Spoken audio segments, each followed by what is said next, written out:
Thanks for watching AM Northwest. Well, are you feeling stressed and out of sync? Maybe now is the perfect time to reconnect with the natural world. Here to share how, please welcome the author of The Way of the Happy Woman, Living the Best Year of Your Life, Sara Avant Stover. Good to have you with us, Sara.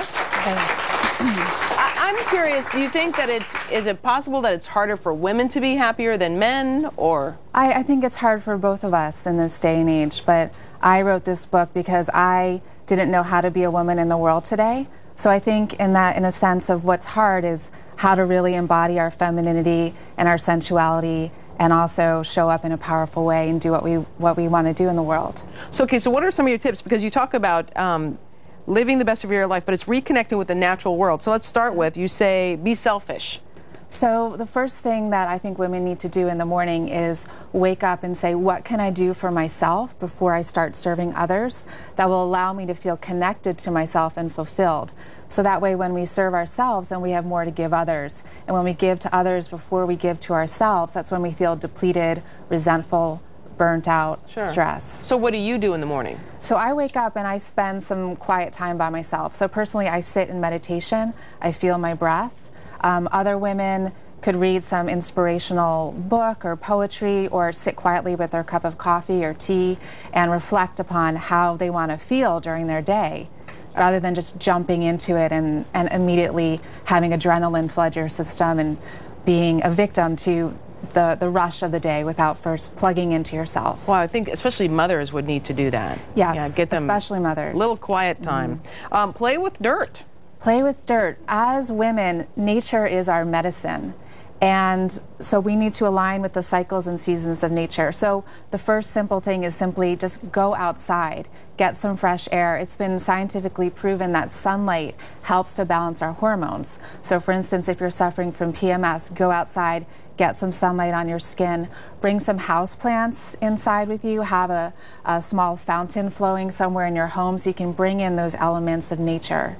See, just when the sun comes out around here, everybody's in a much better mood. Yes. So I get that. You say, let love trump all.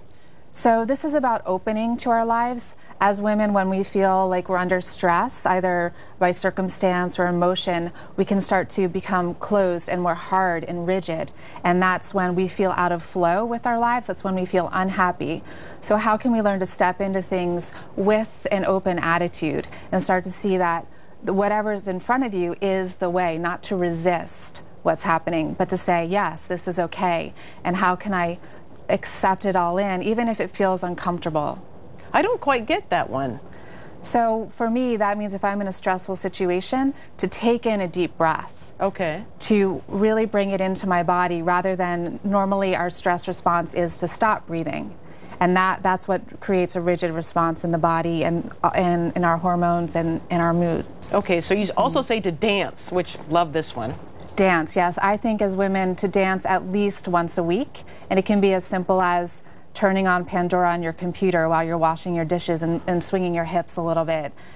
Going out dancing with your girlfriends, taking a dance class, whether it be tango or more of an aerobic dance like Nia or pole where dancing. I live, it's pole dancing. Yeah. That's become really popular. Yeah. Yeah. I can't do it, but some people can. Fake it till you make it, you say. Fake it till you make it. So sometimes when I feel like I'm stuck in a bad mood and I can't get out of it, I'll just give myself a practice of taking a shower and smiling the whole time that I'm in the shower. So sometimes, you know, if you feel like you're stuck in those moments. Is there somebody in the shower with you? That makes it easier to smile. I saw I think it's your boyfriend. I would be smiling. Yes, he is pretty hunky. Yeah. So you said fake it till you make it, so smile until you feel better. Yeah. And then ultimately just to know that it's impermanent, that whatever mood you're in is going to shift and turn and become something else. So not to feel like it's who you are. Okay, great. Great ideas. And the book, again, is titled The Way of the Happy Woman, Living the Best Year of Your Life. Sara, thank you very much. Nice to meet you. And we'll be right back with more AM Northwest. Stay right there.